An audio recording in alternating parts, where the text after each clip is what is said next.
Welcome back, everybody, to another deep dive.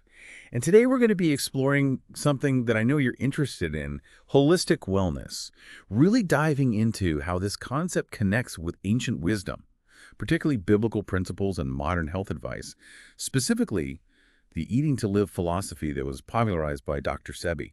Oh, yeah, it is a fascinating intersection, isn't it? Yeah. We often compartmentalize our well-being, but many traditions, including the Bible, highlight the interconnectedness of the physical and spiritual. Absolutely. So to kind of guide our deep dive today, hmm we're going to be drawing on insights from actually excerpts from a podcast about Dr. Sebi's work. And we'll be kind of weaving in some relevant passages from the Bible, like the dietary laws in Leviticus, and then also that story of the Garden of Eden in Genesis. Yeah, and for those who might not be familiar with him, Dr. Sebi was a renowned herbalist who advocated for an alkaline diet. Essentially, he believed that consuming plant-based foods helps create a healthy internal environment. Speaking of internal environments, the Bible also presents that idea of the body as a temple. It's interesting, 1 Corinthians 6:19-20 specifically states that our bodies are temples of the Holy Spirit. So that kind of suggests there's a deeper meaning behind what we consume. Yeah, and this idea connects beautifully with that concept of consecration that's found in Leviticus 11.4445. While these dietary laws were given to the Israelites, they highlight that notion of food as a way to honor a higher power, which is a concept that kind of resonates across many different spiritual traditions. Yeah, absolutely. And, Dr. Sebi's approach also shares a similar reverence for natural foods. Mm. He recommended a diet that was rich in leafy greens, fruits, nuts, and seeds, while advising against things like processed foods, dairy, meat, refined grains, and sugar, believing that those choices were key to achieving that alkaline state. It's interesting to consider this alongside that Genesis account of the Garden of Eden. In Genesis 1.29, God provides Adam and Eve with plants, fruits, and seeds as their main source of nourishment.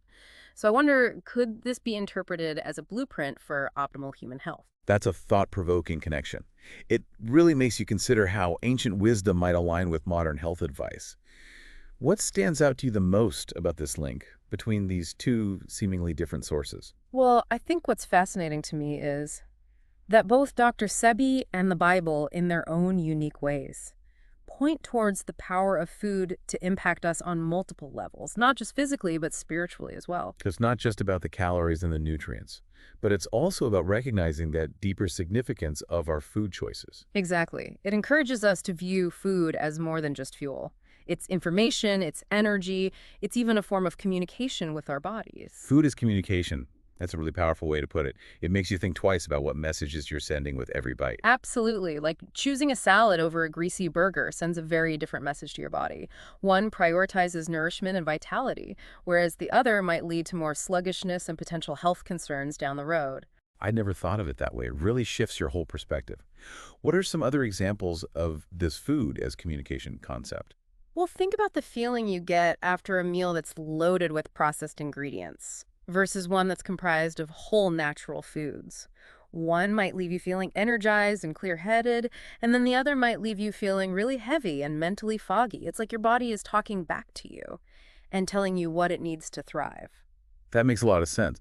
But with so much conflicting information out there about what to eat, it can feel overwhelming to kind of decipher those messages. So how do we even begin to apply these principles in a practical way? Yeah, you're right. It can definitely feel overwhelming. But I think if you remember, both Dr. Sebi and the Bible emphasize simplicity and this return to nature. So focusing on whole, plant-based foods, much like those found in the Garden of Eden, that's a great starting point. Yeah, fruits, vegetables, seeds, nuts. Those things haven't changed much over time, have they? Exactly. They're naturally designed to nourish us. And when we choose them, we're tapping into this ancient wisdom that transcends any of these modern fads and trends. So it's not about being perfect. It's about making conscious choices that align with these principles. Exactly. And recognizing that those choices have a ripple effect on our overall well-being. It's about moving beyond a purely transactional relationship with food and embracing a deeper connection to the sustenance that sustains us. That's a beautiful way to put it.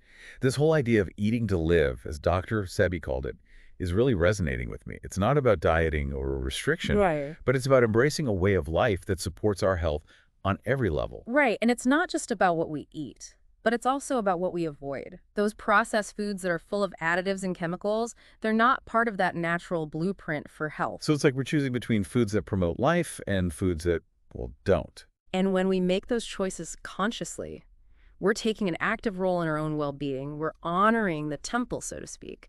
But it's not just about the food itself. It's also about the way we approach it. I'm curious, what about water? It seems so simple, yet it's essential for life. You're right, water is often overlooked. It's mentioned throughout the Bible, often symbolizing cleansing, renewal, and even spiritual nourishment. For example, in John 4:14, Jesus speaks of living water, offering a deeper kind of sustenance that goes beyond just physical thirst. So I'm curious, what do you think about living water in the context of modern life? Hmm, that's a thought-provoking concept. I think it speaks to that idea that true nourishment goes beyond simply meeting our physical needs. It's about seeking out sources of rejuvenation and vitality that nourish our mind, body, and spirit. I love that perspective. And on a purely physical level, staying hydrated is absolutely crucial. Water helps flush out toxins, it transports nutrients, it keeps our bodies functioning optimally. So staying hydrated is like tending to the temple's internal plumbing.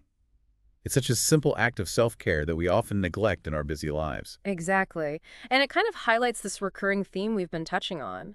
It's not about complicated rules or extreme diets, but it's about returning to the basics, choosing natural whole foods, staying hydrated, and approaching it all with a sense of mindfulness. You've hit the nail on the head. It's about simplifying, aligning ourselves with nature, Hmm. and recognizing that profound connection between our physical and spiritual health. It's almost like a spiritual practice in a way. That's a beautiful way to put it. Approaching food with intention, gratitude, and a sense of connection to something greater really transforms the act of eating from something mundane into something sacred. I think that's a powerful takeaway for our listeners. It's not just about what we eat, but how we eat, mindfully, intentionally, and with a sense of appreciation. Absolutely. And this brings up another really important element, and that's gratitude. Oh yeah, you mentioned that earlier, and I think it's such an essential part of the equation. Absolutely. Gratitude transforms the act of eating from something mundane into something sacred. It allows us to acknowledge the interconnectedness of life, to appreciate the source of our food, and to cultivate a sense of reverence for the nourishment that we receive. I can see how that would really shift your whole perspective on food. It becomes less about what we want and more about recognizing the abundance that we've been given. Precisely. It's about recognizing that food is a gift. And when we approach it with that mindset, it becomes a pathway to a more holistic and fulfilling way of being. It even ties back to that concept of living water, finding nourishment on a deeper, more soulful level. This has been such an eye-opening conversation already, and I feel like we're just scratching the surface. I'm eager to delve deeper into these concepts Mm-hmm. and explore how they can be applied to our daily lives. I'm with you. There's so much more to uncover here, and I think the key takeaway so far is this. Food can be a powerful force that nourishes us on multiple levels. When we choose wisely and with intention, we're not just fueling our bodies, we're feeding our souls. Beautifully said.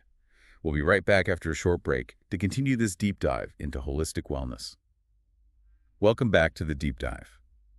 Before the break, we were talking about that idea of food as a form of communication with our bodies, drawing those parallels between Dr. Sebi's philosophy and biblical principles. Yeah, and we were starting to really explore how gratitude can transform our relationship with food. It kind of shifts our focus from that sense of lack to one of abundance Yeah. and allows us to truly appreciate the nourishment that we receive. That makes a lot of sense. But how do we cultivate that sense of gratitude in our daily lives? Yeah. Especially when it comes to something as routine as eating. Well, I think it starts with mindfulness, slowing down, paying attention to the flavors, the textures, the aromas of our food. Instead of just kind of mindlessly shoveling food into our mouths, we can engage all of our senses and really savor each bite. Almost like turning a meal into a meditation, bringing your full presence to the experience. Exactly. And that presence allows us to connect more deeply with the source of our food. The earth, the farmers, the countless hands that played a role in bringing it to our tables. Yeah, recognizing the interconnectedness of it all. We're not just isolated individuals consuming food in a vacuum. We're part of a larger web of life. And gratitude naturally arises from that recognition. We begin to appreciate the abundance that we have, rather than focusing on what we lack. This reminds me of something that Dr. Sebi often emphasized, the importance of consuming foods in their natural state, as close to how they're found in nature as possible. Yes, he believed that processing strips away vital nutrients and energy from food, leaving us with a less vibrant and nourishing experience. So choosing an apple over applesauce, or brown rice over white bread, is a way of honoring that inherent life force within those foods. Precisely. And it's a way of aligning ourselves with that wisdom of nature, tapping into the abundance that's readily available to us. It's interesting to consider this in the context of the Garden of Eden story. Hmm.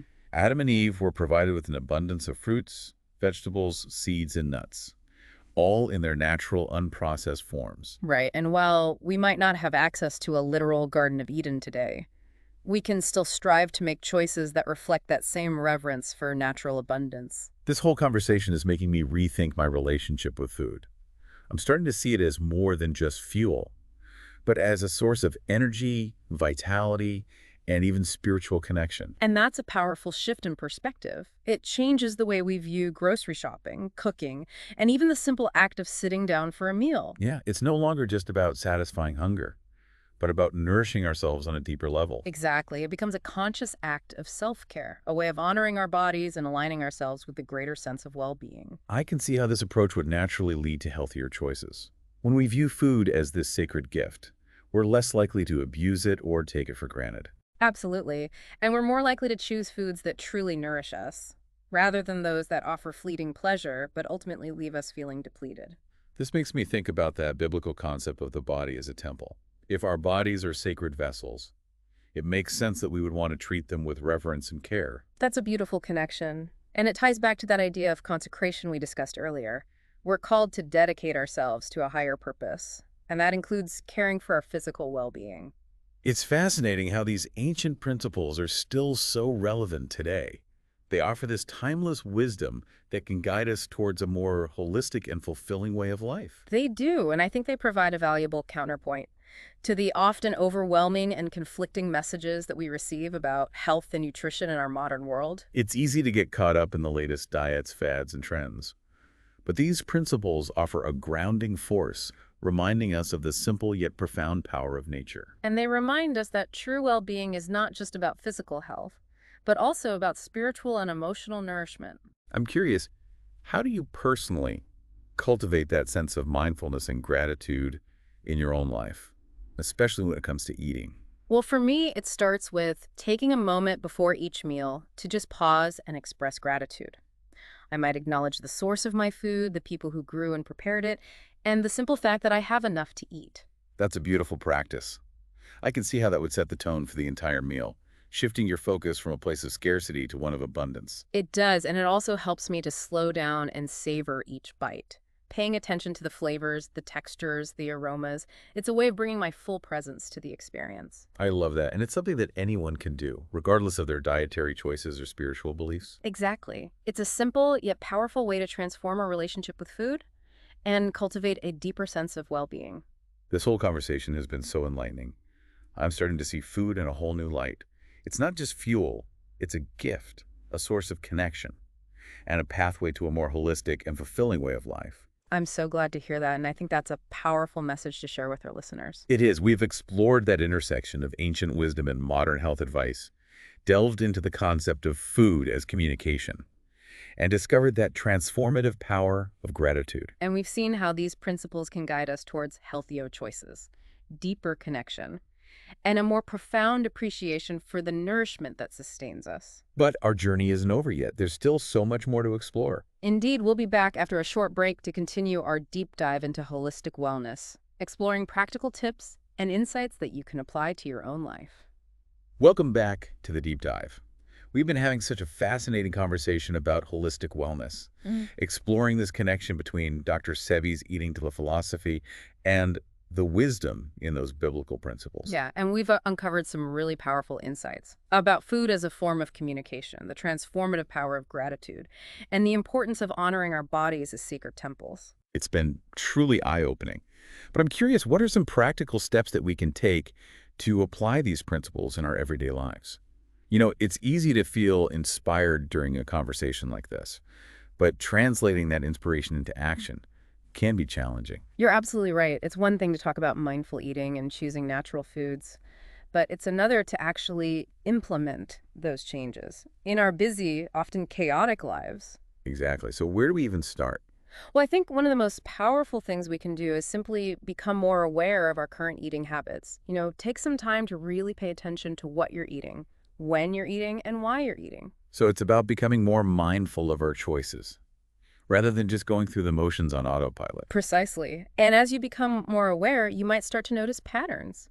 Maybe you reach for sugary snacks when you're feeling stressed, or you overeat when you're feeling lonely. Oh, those are definitely patterns that I can relate to. I think we all have them. But once we identify those patterns, we can start to make more conscious choices. Instead of reaching for that bag of chips when you're feeling overwhelmed, maybe you take a few deep breaths, go for a walk, or call a friend.